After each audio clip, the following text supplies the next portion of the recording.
Intelligence intelligent لوگوں کا کام ہے۔ عام تعلیم صرف ایک رستہ ہے، منزل نہیں۔ تعلیم ہنرمند نہیں بناتی۔ ڈاکٹر عبدالقدیر خان ایک معمولی سا اپینڈکس کا آپریشن نہیں کر سکتا اور نہ ہی ایک سرجن اپنی گاڑی ٹھیک کر سکتا ہے۔ دنیا کی پیچیدہ ترین تعلیم ہے انٹیلیجنس۔ یہ کام کیسے ہوتا ہے، کون کرتا ہے اور کیوں کرتا ہے، یہ عقل سے سمجھا نہیں جا سکتا اور نہ ہی کسی بھی قسم کی تعلیم اس کا احاطہ کر سکتی ہے، اور نہ دانشوری سے غلط یا صحیح ثابت کیا جا سکتا ہے۔ جاسوسی ایک انتہائی مشکل کام ہے۔ یہ بارڈر پر ٹینک کا گولہ چھاتی پر کھانے سے بھی بڑی مشکل کام ہے۔ یہ ایک ایسی گمنام زندگی ہے جس کا کسی کو ادراک بھی نہیں ہو سکتا۔ مجھے پاکستانی پڑھے لکھے دانشوروں کے دلائل حیرت میں ڈال دیتے ہیں، یا ان کو علم نہیں یا پھر پڑھے لکھے جاہل ہیں۔ انٹیلیجنس نوکری نہیں، پیشہ نہیں، ذریعہ معاش نہیں، ہر لمحہ ایک مشن کا نام ہے، اور یہ بڑے باکمال لوگ ہوتے ہیں۔ چونکہ ان کی داستانیں فلموں کی طرح لکھی نہیں جاتی اور نہ جنگجوؤں کی طرح بیان کی جاتی ہے، اسی لیے لوگ یہ سمجھتے ہیں یہ ایک نوکری ہے جس کے لوگ تنخواہ لیتے ہیں۔ یہ واحد کام ہے جس کی تنخواہ بندہ خود نہیں لیتا۔ ہمارا ایک جاسوس 3 سال خواجہ معین الدین چشتی اجمیری رحمۃ اللہ علیہ کے مزار پر ملنگ بن کر رہا، ادھر سے ہلا نہیں، کھاتا لنگر سے اور سوتا زمین پر تھا۔ آخر اسے انڈین انٹیلیجنس نے پکڑ لیا، بہت مارا، اتنا مارا کہ اس کے اندر سے خون بہنا شروع ہو گیا۔ جب انہیں یقین ہو گیا کہ اب یہ زندہ نہیں رہے گا تو پھینک دیا۔ اسے دہلی پاکستانی سفارت خانے لایا گیا، علاج ہوا اور ٹھیک ہوا۔ اب ہر تعلیم یافتہ یہی سوچے گا انہوں نے اسے قتل کیوں نہیں کیا؟ تو جناب اگر وہ قتل کرتے تو ان کا ایک ایجنٹ یا سفارتکار ادھر قتل ہو جاتا، اور اگر اسے ملک سے ناپسندیدہ کہہ کے نکالتے تو پاکستان ان کا ایک نکال دیتا، جو ہو سکتا ہے بہت اہم کام کر رہا ہو۔ روزانہ لاکھوں لوگ کراچی آتے جاتے ہیں، اب ان میں ایک جاسوس بھی گھس جائے تو کسی کو کیا پتا کون تھا، کہاں سے آیا اور کدھر کو گیا۔ ایک آدمی جو اسرائیل سے ٹریننگ لیتا ہے، پشتو سیکھتا ہے، سارے طور طریقے سیکھتا ہے، جب مکمل ٹرینڈ ہو جاتا ہے تو افغانستان کے راستے پاکستان داخل ہو جاتا ہے۔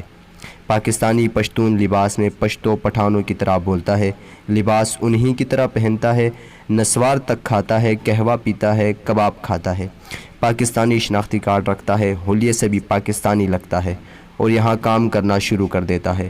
خودکش حملے کرواتا ہے، پہلے موجود ایجنٹوں کے ساتھ رابطے کرتا ہے۔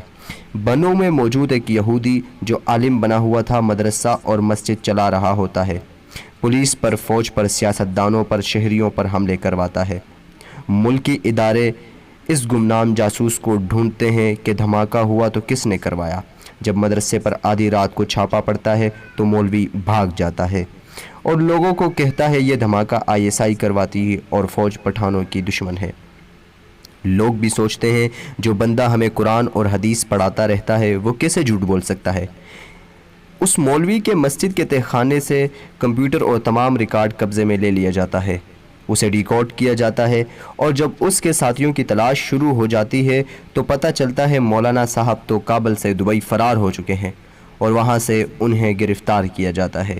باقی سارے آپریٹر بھی بھاگ جاتے ہیں، لیکن ایک چپتا رہتا ہے اور اپنا کام جاری رکھتا ہے۔ بے پناہ پیسہ اس کے پاس ہوتا ہے، ہر جگہ رشوت لینے والی انتظامیہ کو خوش کرتا رہتا ہے، لیکن ایک جاسوس جو اسے پہچان لیتا ہے اور مقامی پولیس سے مدد مانگتا ہے، لیکن کسی نہ کسی طریقے سے پیسوں کے زور پر انٹیلیجنس فورس کے پہنچنے سے پہلے فرار ہو جاتا ہے اور کابل کے راستے امریکہ بھاگ جاتا ہے۔ امریکی ادارے اس کے کام سے بہت خوش ہوتے ہیں اور پاکستانی سفیر کو کہتے ہیں جتنی سہولیات چاہیے لے لو، جتنے ڈالر چاہیے لے لو، کسی طریقے سے یہ بندہ پاکستان میں دوبارہ بھجوا دو۔ سفیر صاحب اس کو لامحدود ویزے عطا فرماتے ہیں اور پاکستانی وزیر داخلہ کو کہتے ہیں اس بندے کو رن وے سے ہی گاڑی میں ڈالو اور لاہور امریکی سفارت خانے پہنچا دو۔ بندہ وہاں پہنچ جاتا ہے اور پھر 4 ہفتے بعد دھماکے شروع ہو جاتے ہیں۔ وہی کام کہ کون کرواتا ہے؟ پتہ چلتا ہے وہی بندہ ہے، لیکن اب خان کے نام سے نہیں، ریمنڈ ڈیوس کے نام سے کام کر رہا ہے۔ نگرانی شروع ہوتی ہے۔ کوئی بھی ملک جس کو ویزے دے دے وہ ایک معاہدہ سمجھا جاتا ہے، اس کو کینسل آسانی سے نہیں کیا جا سکتا۔ اگر اسے نکالتے ہیں تو اس کے بدلے ایک انتہائی اہم آدمی امریکہ سے باہر کر دیا جائے گا۔ قید آپ اسے نہیں کر سکتے، سزا اسے نہیں دے سکتے، بھائی آپ کی سلطنت نے اسے تحفظ کا لکھ کر دے دیا ہے۔ یہ پاکستانی پولیس نہیں کہ چرس میں اندر کر دو، سمگلنگ ڈال دو، جعلی اسلحہ ڈال دو اور اندر کر دو۔ کسی غیر ملکی کو گرفتار نہیں کیا جا سکتا۔ پھر کیا حل ہے؟ نکال آپ نہیں سکتے، قید آپ نہیں کر سکتے، گولی آپ نہیں مار سکتے، تو اگر وہ عقل مند ہے تو کیا اور لوگ نہیں ہو سکتے؟ پھر اس کے پیچھے 2 بندے لگا دیے جاتے ہیں۔ وہ جو ہی ایمبیسی سے نکلتا ہے، وہ موٹر سائیکل پر اس کے پیچھے وہ بندے اپنی تمام چالاکیوں اور ہوشیاری کے باوجود مفلوج ہو کر رہ جاتا ہے۔ اس کے مالک رزلٹ مانگتے ہیں، دھماکے کرواؤ، وہ ہل نہیں سکتا۔ جو اسے ملنے جاتا ہے، 2 بندے اس کے پیچھے لگا دیے جاتے ہیں۔ جس ورک شاپ میں بظاہر ایک مستری جو کہ مقامی ہے اور اس کے لیے کام کرتا ہے، اسے بارودی مواد گاڑی میں فٹ کرنے کے الزام میں اندر کر دیا جاتا ہے۔ ہر اس کا مقامی ساتھی یا غائب کر دیا جاتا ہے یا گرفتار۔ وہ بندہ بالکل پاگل ہو جاتا ہے اور 2 بندوں کو کہا جاتا ہے بس اسے ڈراؤ، یہ سمجھے کہ یہ مجھے قتل کرنا چاہتے ہیں۔ وہ خوفزدہ ہو کر اور زج ہو کر انہیں قتل کر دیتا ہے، گرفتار ہوتا ہے۔ اسرائیل اور امریکہ کو غشی کے دورے پڑتے ہیں۔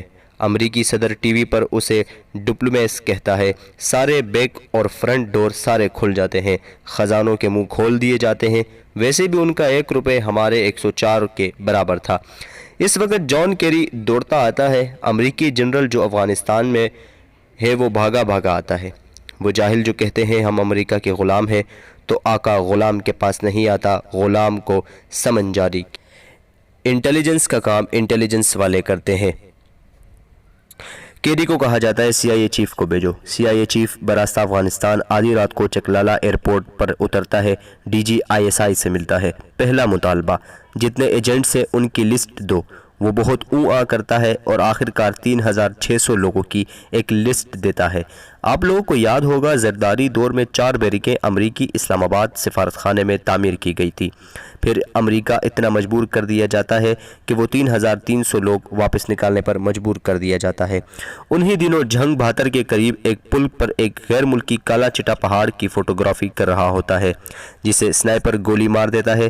ایک کہوٹا کے پاس قتل کر دیا جاتا ہے۔ امریکہ مزید دباؤ میں آ جاتا ہے۔ امریکہ فوجی، مرکزی اور صوبائی حکومتوں کے پاؤں پکڑتا ہے۔ فوجی قیادت کہتی ہے ہمیں F-16 کے لیے نائٹ ٹارگٹس کو ہٹ کرنے والی کٹس چاہیے۔ امریکہ بمشکل مان جاتا ہے۔ یاد رہے یہی وہ کٹس تھی جنہوں نے زیر زمین بنکر وزیرستان میں تباہ کیے اور صفایا کیا TTP کا، ایک مسلحہ گروہ جو امریکہ جیسے ملک سے 10 سال میں قابو نہیں آیا، چند مہینوں میں ختم کر دیا گیا۔ نقد پیسے بھی CIA نے دیے جو پھر انہی کے خلاف استعمال ہوئے۔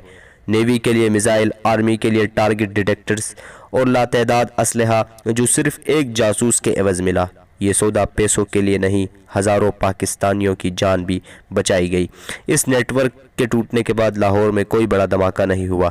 اگر انسان جان کی قیمت وہ ہے جو تم لوگ لگاتے ہو تو پھر بارڈر سے فوج بھی ہٹا لو، کیونکہ وہاں مر جاتے ہیں وطن کے بیٹے، وطن کے لیے قربانی دیتے ہیں۔ جن دو نے قربانی دے کر ہزاروں کی جان بچائی وہ ہیرو ہیں۔ وطن کے سپاہی وطن کی امانت ہوتے ہیں۔ انٹیلیجنس میں ایک جان دے کر سینکڑوں جانیں بچائی جاتی ہے۔ مجھے فخر ہے ISI پر۔